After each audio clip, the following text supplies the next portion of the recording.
اگر مجھ سے کوئی پوچھے کہ رشتہ داروں کے کتنے حقوق ہیں تو میں کہوں گا 2 ہیں۔ ایک تو ان کے علم اور تربیت کا خیال رکھو۔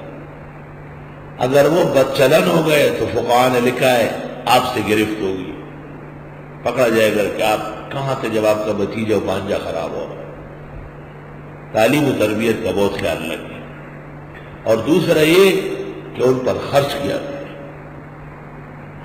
کر وہی ارمان دے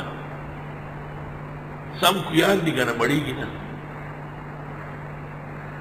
ٹول رس بہتا کارگوری کڑے بہتا کری کندے بہتا کری ٹول رس بلکاری رشتہ ٹول رانے اول نا خیر پر بے تندے بوٹی اخلاق بے گندائی ستاتا چکم نعمتون حاصل لی پدے بروالو جاڑی جتا جواب مور کو اللہ تے پریدا خدای والا اگئی بانے ستا سپلائی سمائی ستا پیزار بوچھتا ہے بالکل بہترین اخلاق یہ ہے کہ ان کے حقوق اور آداب کا پورا خیال۔ ان اللہ کان علیکم رقیبا، بے شک اللہ تمہارا نگہبان ہے، انہیں اللہ دیکھ رہے۔ خدایا ہمیں بہترین اور حسن سلوک نصیب فرما یا رب، سوء سلوک سے ناراض نہ ہو، محاسن اخلاق عطا فرما۔